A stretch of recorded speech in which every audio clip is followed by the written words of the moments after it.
entraste al tema ambiental y cómo era el Chile de fines de la dictadura previo a la democracia en la materia.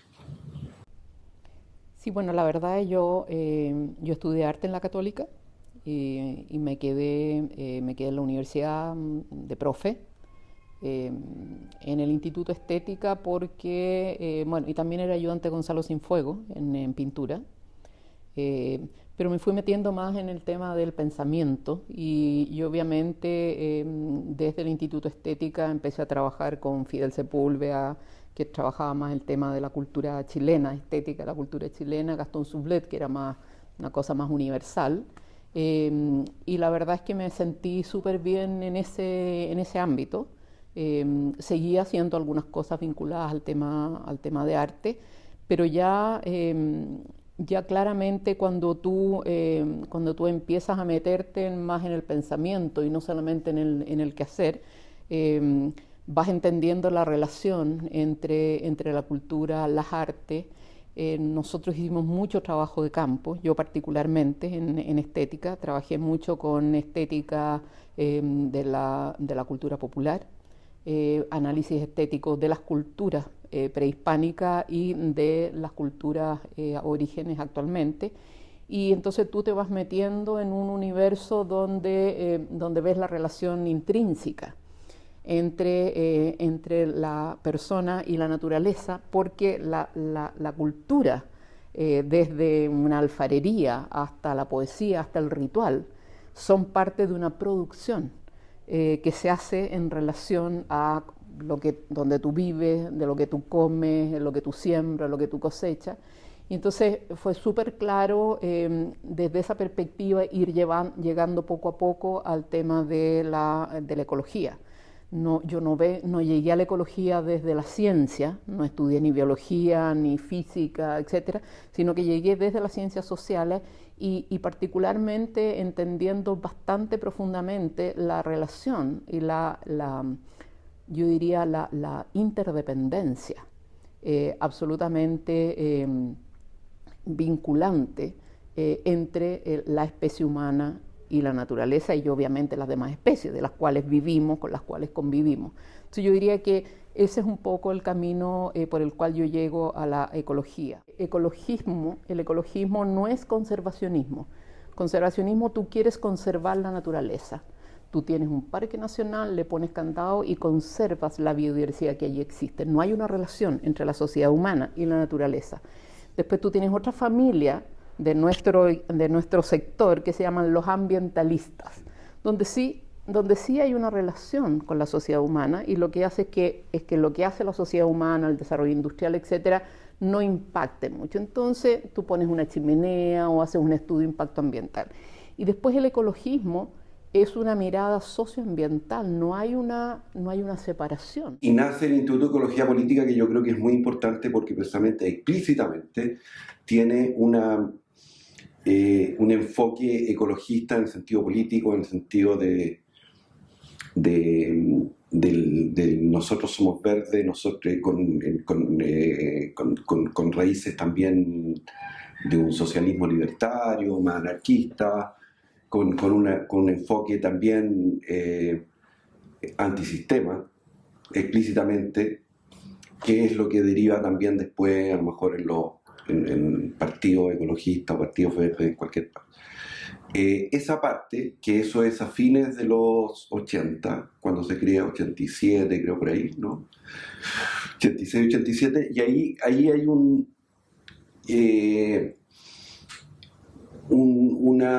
espacio de cultivo yo creo que de bastantes cosas que ocurrieron después de los 90 en materia ambiental. ¿Cómo fue ese periodo? No hay diferencia. Yeah. O sea, el ecologismo toma una forma de confrontación del poder desde la perspectiva social y ambiental. No hay separaciones, digamos. Sí. Lo interesante de los movimientos que empiezan ya durante la dictadura es que claramente es una crítica al sistema en general, pero no a cualquier sistema, porque todos son sistemas, sino que es una crítica al sistema implantado por el gobierno militar, donde como es una caricatura, porque es tan exageradamente brutal en lo ambiental, en lo político y en lo social, que obviamente tenía que haber una respuesta de la sociedad.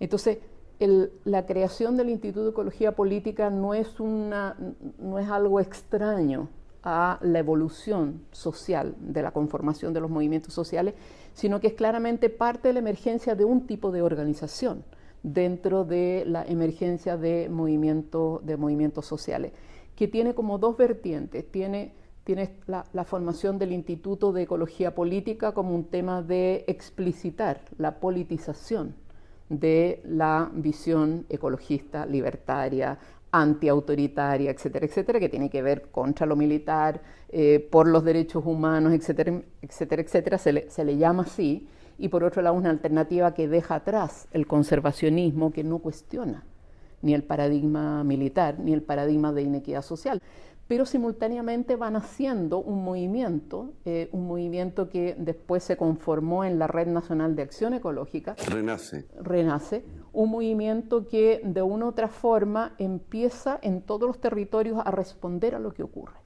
Entonces tú tienes ahí una serie de personas vinculadas a grandes basurales en el medio de las ciudades, por ejemplo, el basural de Estación Central, y por lo tanto todos estos movimientos urbanos, el vertedero de lo Errázuri, gran movimiento, grandes marchas, grandes rondas en el basurero, etcétera, etcétera.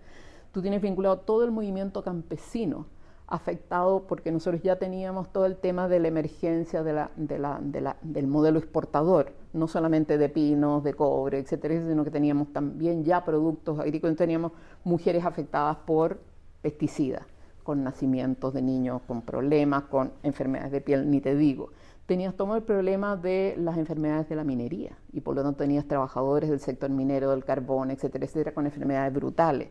Tenía gente vinculada al impacto de la provisión de los derechos de agua en las cuencas, y por lo tanto que se oponía a una utilización industrial de una cuenca. Tenías pueblos indígenas, o sea, en el fondo tú ya tenías un movimiento de nuevas demandas sociales. Un tema muy importante porque hasta los 90, yo diría toda la década, se seguía haciendo astillas del bosque nativo, y uno podía ver en Puerto Montt, en Angelmó, unas montañas que hoy día a lo mejor resulta violento, pero entonces era habitual, y a eso quiero ir también respecto a los años 90, que hay cosas que nos parecen inadmisibles, que en ese momento no solamente eran admisibles, sino que eran vistas como algo bueno, como algo que era parte de la economía, como algo muy positivo para la economía. Y ahí entra, y aquí quiero que entremos derechamente a lo que pasó una vez llegada la democracia. Ahí entra un conflicto, me parece, y tú lo verás, entre esta gente que viene del mundo ambiental y ecologista, varios de los cuales eran militantes también de partidos políticos que después fueron parte de la Concertación. Rafael Asenjo era de Muerte Cristiano, y así otros. Gente venía del MAPU. ¿Tú no militaste en algún partido? No. Entonces, no. Pero gente que venía fundamentalmente de la centro-izquierda.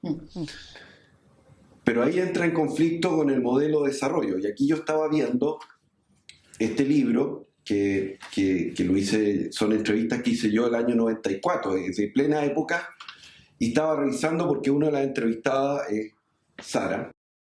Estaba revisando la vigencia de muchas cosas que se están diciendo acá, y que hoy día se están cumpliendo. En los 90 yo creo que también continuó. Ya no había que votar a la dictadura porque estábamos en democracia o en transición, pero sí el tema económico, y lo dices tú en Todos Queríamos Ser Verde acá, lo dice así súper claramente. Estamos supeditados, el gobierno, los gobiernos de la Concertación tienen que demostrarle a los empresarios que son muy eficientes económicamente, y entonces el tema ambiental es totalmente secundario. Lo que pasa es que tú tienes la sociedad. Yeah. La sociedad tiene un funcionamiento. La sociedad estaba respondiendo a impactos brutales del modelo económico extractivista sobre los territorios. Desde Santiago y el sector político ve las cifras, o ve el modelo aquí, o el Estado entrega un título sobre un bien público como el agua en una cuenca. Y el tipo con su título llega a una cuenca y hace una central o lo que sea.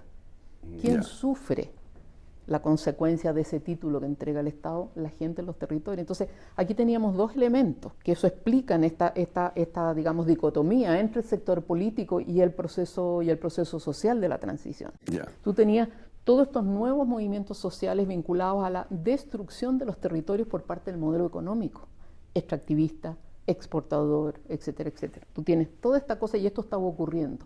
Y tú tenías la élite política acá que obviamente estaba en el tema de los derechos humanos y todo el mundo estaba en el tema de los derechos humanos, pero no veía este otro proceso. Este otro proceso como un movimiento social se vio mucho después. Claro. Y de hecho, como tú muy bien dices, cuando nosotros, bueno, después de ver y nos integramos en los procesos de cuál es la agenda programática del gobierno de la transición y planteamos el tema ambiental, y aquí tiene que haber un sistema ambiental y este desastre y esta destrucción no puede seguir ocurriendo, en el cual el Estado mismo da los territorios, o en Chañaral, el tranque de relave de Chañaral era de la mina El Salvador. Se iba por el río Salvador, el relave, y llegaba a la bahía de Chañaral, y ese era el tranque de relave. O sea, ese era el Chile de la época. Entonces, cuando tú señalabas, digamos, esto frente al equipo de programa del gobierno de la transición, antes de que tomara Aylwin el gobierno, yo decía, oye, pero esos temas de los europeos, ¿ustedes qué? Si aquí el único tema es el tema de la recuperación de democracia y los derechos humanos. Entonces nosotros le dijimos, oye, ¿en qué mundo vivís tú?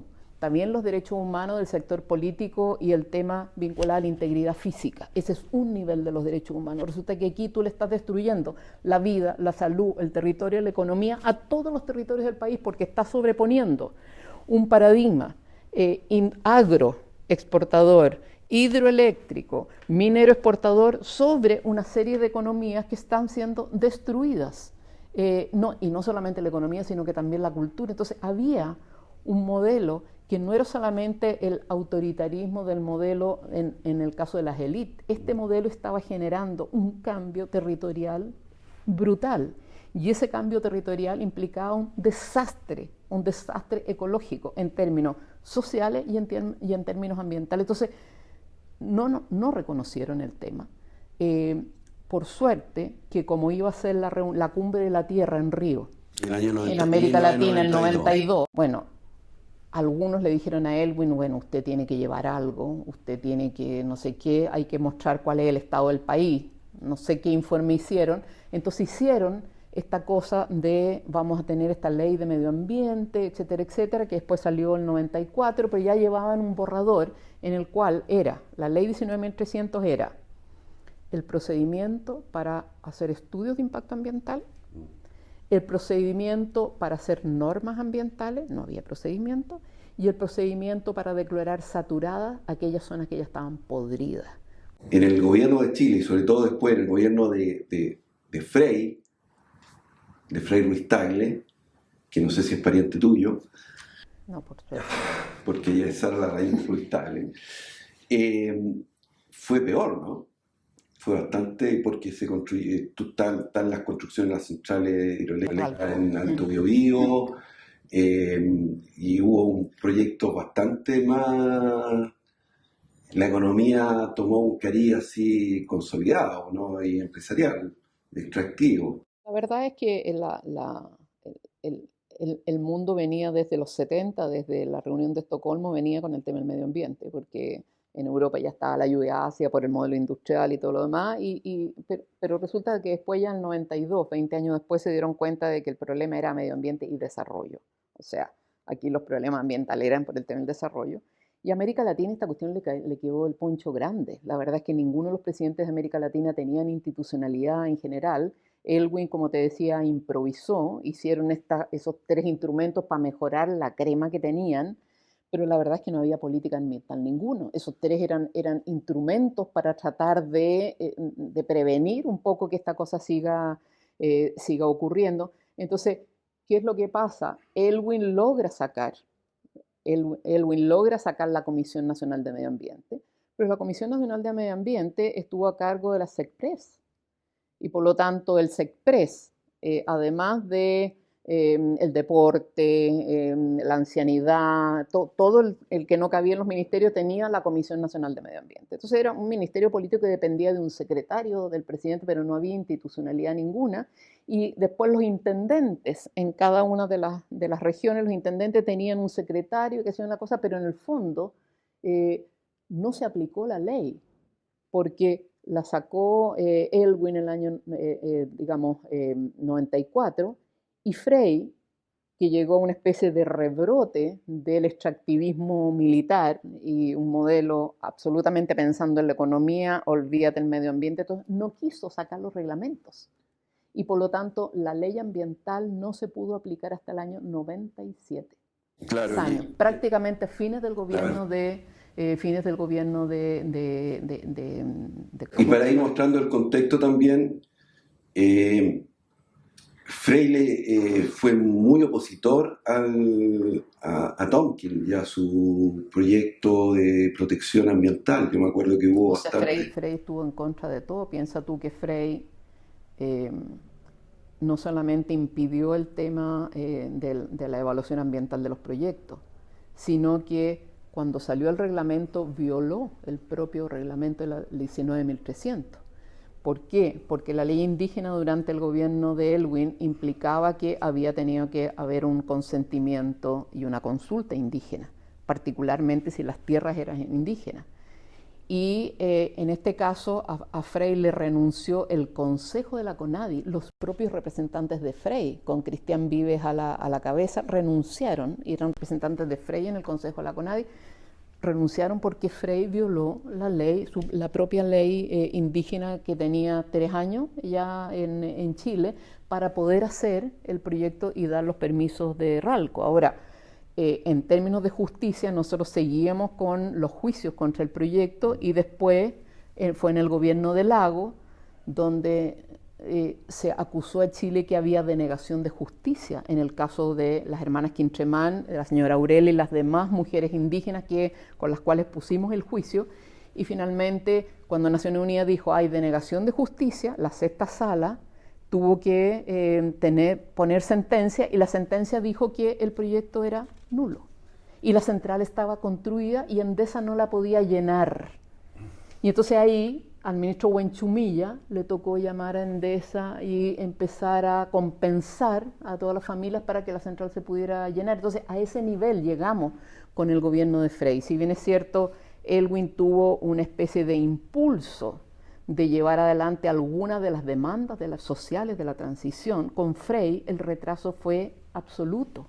Retrotraímos prácticamente a una continuación del modelo económico del periodo militar y perdimos todo el impulso, y es por eso que explica justamente que en esta, digamos, durante la transición y fines del primer gobierno de transición ya un grupo habíamos armado esta campaña de los temas ausentes, y se llevó a Manfred Magnef como representante de los temas ausentes de la transición, en el cual el núcleo, la élite política que condujo o que se tomó la conducción de la transición a la democracia, sin considerar lo que estaba pasando en el país, simplemente siguió con una especie de piloto automático y no incorporó las demandas de la transición. Entonces, las demandas de equidad, las demandas vinculadas a la educación, las demandas vinculadas a la salud, las ambientales, pa' qué te cuento, la crítica al modelo exportador, que ya la crema con las montañas, como tú decías, de nadie del gobierno iba a Chiloé. Los que íbamos a Chiloé a apoyar al obispo Isen, que estaba desesperado con que les venían a cortar todo el bosque de Chiloé. Bueno, los ecologistas en las marchas con el obispo a la cabeza, ¿cachai? En ese sentido, la iglesia fue súper abierta a ponerse del lado de la gente en los territorios, y no es solamente los franciscanos en Santiago, Juan Luis Isen, sino que en general en el país la iglesia apoyó estas nuevas demandas sociales, porque implicaba una destrucción del hábitat del cual dependían las personas en términos económicos y en términos de su propia vida, de su propia salud. El año 93, para la elección del 93, que los ecologistas y gente independiente, toda, Independiente o descolgado de algunos partidos colgados, políticos. claro, pero un grupo muy pequeño, porque también fui testigo en eso. Se inventó esta candidatura pensando en Max Neff como una anticandidatura, no para que ganara, sino para, Poner como los temas dijiste, los temas ausentes. ausentes. De hecho, recuerdo que eran dos alternativas de candidatos y la primera no fue Max Neff, sino que eras tú, era tu nombre, primero que surgió, y tú estabas en Greenpeace y creo que lo estabas leyendo en las revistas antiguas, embarazada también, y entonces dijiste, no, yo no puedo, tanto por Greenpeace, pero también por mi embarazo, y por eso fue Max Neff. Y esta candidatura de Max Neff fue un suceso, porque en realidad sacó el 5,55%, cosa que sin publicidad, sin nada, y iba aprendiendo a medida que había un conocimiento de Max Neff, mucho. Y era muy raro que en un país, como tú bien decías, que era Latinoamérica, donde supuestamente los temas de la pobreza o temas inmediatos eran los que había que atender y no los temas ambientales que eran considerados como de países desarrollados, surgiera una candidatura ecologista el año 93, como casi no había en el mundo, o en muy pocos países, y sacara más de un 5%. Manfred fue parte de la respuesta de una élite de movimientos sociales, de ONGs y de sectores progresistas, yo diría bastante desilusionado del curso de las negociaciones políticas fatales durante el primer gobierno de transición, y que en el fondo no quisieron seguir legitimando eso por términos políticos, por términos éticos, por lo que sea, y porque además el proceso desconocía lo que venía pasando en los territorios de este país. Tú fuiste Entonces, encargada de comunicaciones yo del estaba en Greenpeace, como tú señalabas, no podía dedicarme al tema de la política, no obstante, me involucré, de hecho me costó que me echaran de Greenpeace porque no se podía uno vincular en las candidaturas, y yo me hice cargo, porque manejaba bastante bien el tema, yo me hice cargo un poco era de confianza, conocía bastante a Manfred, me hice cargo de como la encargada de comunicaciones y me tocaba pautear a Manfred de los temas feministas, de los temas ambientales, y empezamos a recorrer el país y recorrimos para el tema de la franja, los trabajadores del carbón en Lota, fuimos a Chiloé con el tema de ISEN y la defensa de los bosques, hicimos todo el tema de la defensa de los jóvenes, que eran especialmente reprimidos, porque cantaban, porque cualquier cosa, o sea, fue una candidatura de los temas ausentes, entonces no fue una candidatura medioambientalista solamente, fue una candidatura ecologista en la perspectiva de lo socioambiental. A eso me refería. Pero desde la perspectiva de la lectura política y social de los movimientos en Chile, yo diría que sería más auténtico llamarla la candidatura de los temas ausentes de la transición. Y de hecho por eso fue una candidatura protesta, porque en el fondo le hizo ver al sector político, ustedes están gobernando qué tipo de transición es la que ustedes tienen. Y ahí se empezó a hablar del tema de esta transición light. Cuando para esa candidatura siempre ha estado como, y sobre todo el Instituto de Ecología Política, la idea de crear un partido verde o un partido ecologista estaba, yo recuerdo. Sí, claro. Y la candidatura de Max Neff fue tomada también como aprovechar un espacio de la candidatura para crear una base social ecologista, políticamente, a nivel comunal. Recuerdo incluso que una vez que se perdió la elección, digamos, se crearon grupos en las comunas. Y no ocurrió eso. Al final quedó posicionado Max Neff, pero yo no estaba, o sea, yo me fui, no vivía en Chile, no vivía y me fui, pero da la impresión de que no, en ese momento no se creó el partido y no se construyó esa base social que después sí, no sé cuántos años después No se construyó el partido, Marcelo, porque cuando ocurren las emergencias sociales, hay todo un periodo de articulación, y de articulación en cuanto a las posiciones, no solamente a las posiciones teóricas, sino que en el actuar. Y después de eso ocurren los procesos de institucionalización. El proceso de institucionalización, el movimiento ambiental o ecologista propiamente tal, no estaba en situación de madurez de institucionalizar políticamente.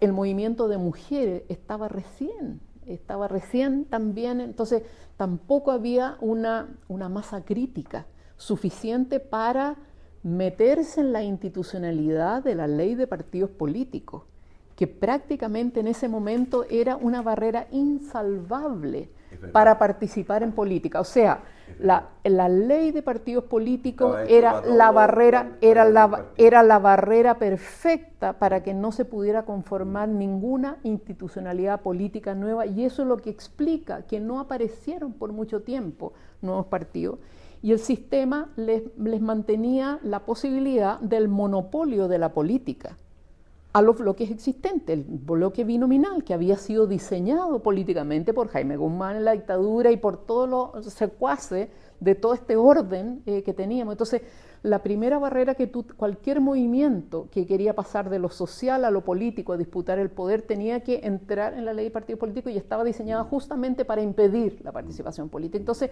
fue súper complejo. Después hubieron unos pequeños cambios, pero te lo digo con conocimiento de causa. A mí me tocó inscribir el Partido Ecologista 3 veces, porque no se alcanzaba el 5% inmediatamente.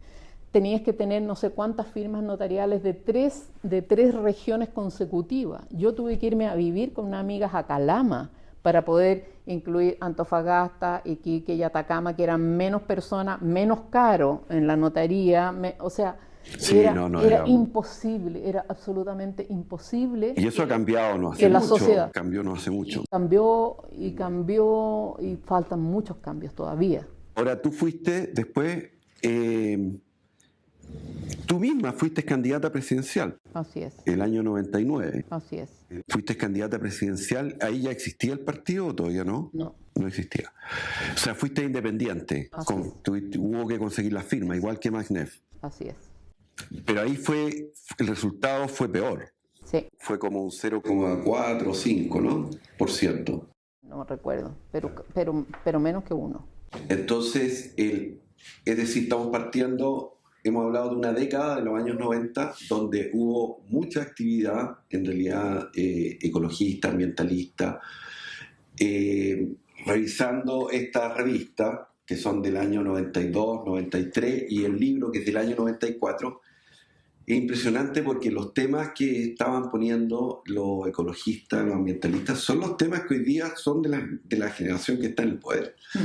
El tema de la mujer, por ejemplo, es casi calcado con las mismas, tú misma lo dices acá en este libro, dices que la candidatura era no solamente ecologista en el sentido de lo ambiental, sino del feminismo, y hablas de que la tierra es hembra y qué sé yo, y uno lo lee hoy día. Paradigma patriarcal, bueno, pero eso es más viejo que el hilo negro. No, pero estoy hablando de cómo ciertas, hoy día cosas que son...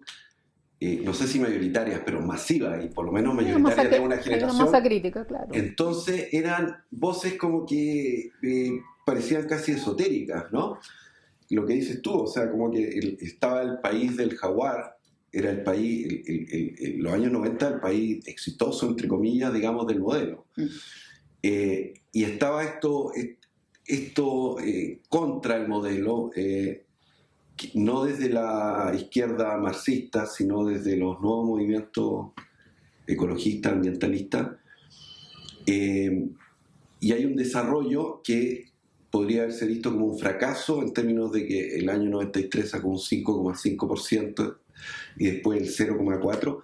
Sin embargo, son los temas que plantean hoy día están totalmente...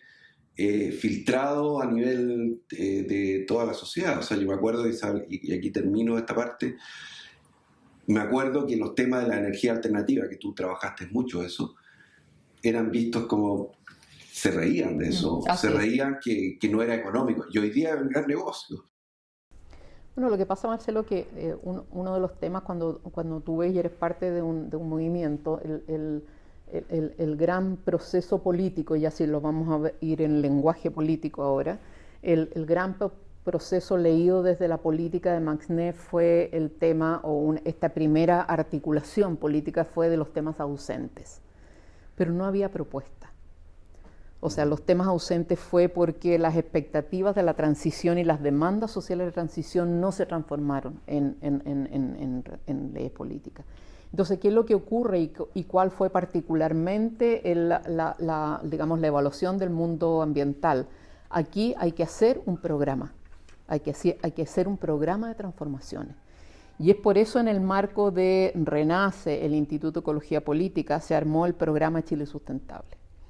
Y el programa Chile Sustentable... ¿Eso surge a fines de los 90? El programa Chile Sustentable surge... ¿Por donde estás tú ahora eres director? El 96.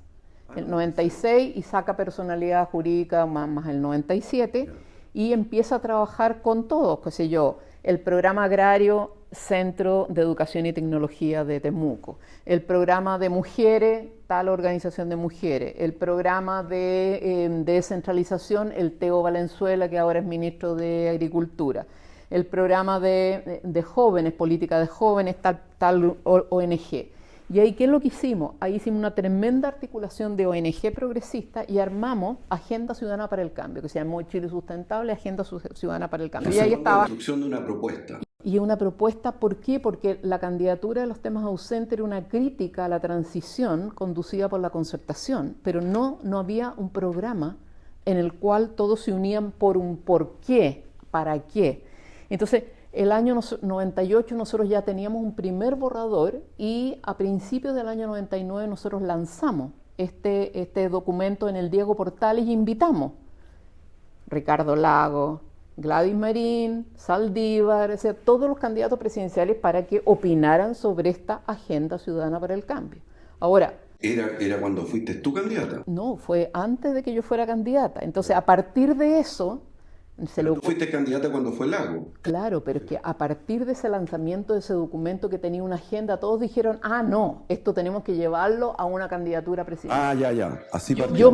Yo me opuse, pero así confrontacionalmente, tenía un cabro chico, o sea, me opuse porque además estaba en la construcción de este programa, que era fundamental hacerlo. Y entonces me opuse, pero al final que no, que cómo, que el 5% de MACNEF y no sé qué, ¿tú cachai? Por el sector más político, más de las matemáticas políticas, que yo tengo otra forma de política, prefiero que construir en cuanto a programas y políticas públicas. Cierto. Entonces pero no, el 5%, que irresponsabilidad. Entonces, y resulta que prácticamente yo fui media, como casi deber ser, ¿no es cierto? ¿Por qué? Porque había coordinado este programa programático. Entonces me dijeron, tú habláis de corrido de todos estos temas, entonces tú podés ser candidata. Y yo fui porque hablaba de corrido, no fue por ninguna otra razón. Pero ¿sabes lo que pasa? Que en el fondo lo que está ocurriendo hoy día en Chile es la verdadera acumulación del poder popular y las demandas populares que vienen durante todo este tiempo, que estuvieron opacados por esta élite política, que lamentablemente por el mismo sistema político no tomó en cuenta, invisibilizó, y hoy día tenemos una tremenda oportunidad.